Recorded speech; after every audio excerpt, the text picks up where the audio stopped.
Hey Cheyenne, have you ever seen when someone getting bullied and didn't know what to do? Yes, I have. So where should they go? They should go tell an adult. It's always safe to say something. Tune into the next interview to find out more details. Hi, I'm Tajir here with Miss Burke. How are you today, Miss Burke? I'm good. How are you? I'm great. So, what were you here for today? Well, I was here to talk about a touchy subject, or a couple of things. One, the Safe to Say Something program. I'm a representative or a promise presenter is what they call us for Sandy Hook Promise. And so with that, we go across the country sharing two youth violence prevention programs. One is called Start with Hello, but today I was here to talk to you about the Say Something program. And Say Something, the state of Pennsylvania has now added an anonymous reporting system to it, which now will allow students or give them an added tool to their tool belt as to how they can report if someone is thinking about suicide, if they know of any random acts of violence that might occur, or even if they know that there's a gun or something in the book bag or something is being planned around the school that's not good.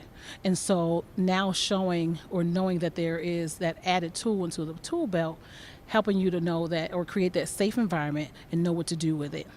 Okay. And to the schools that you have been to, when you say that, hey, don't let it go unseen, do you think some of the kids listen and actually think about what you have said to make sure that the rest of their classmates, but also themselves, are actually safe in school?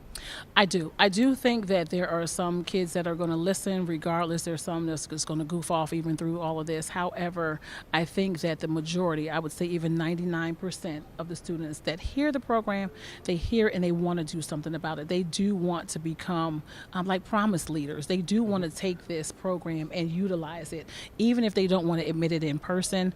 I think many of the tips that are even being reported now, students were waiting for something to say, something like this, so that they can say something.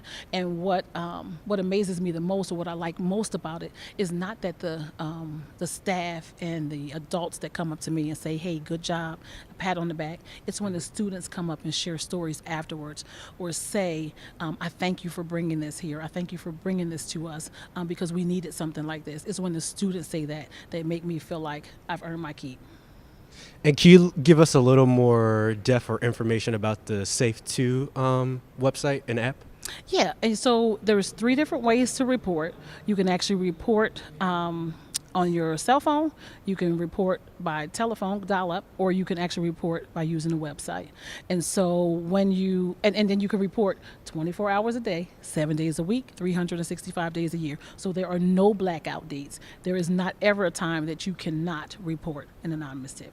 Okay. And there's anything else you'd like to add to what you did today, or what you feel like the students have learned for today? I would like to add, not even just about the students, but I would like to commend the state of Pennsylvania for collaborating with Sandy Hook Promise for such a time as this. Students that are digital, this is what I call the digital society, because a lot of what students do now is with their digits. These are their digits, and they do a lot of texting and typing. And so I think that even when you don't have that verbal communication, or you don't have a trusted adult, which is the term that we like to use, to say something to, that you now have this anonymous reporting system to say something and feel safe. All right. Thank you for talking with us. I'm Tajir, interviewing with Miss Burden. Back to the host.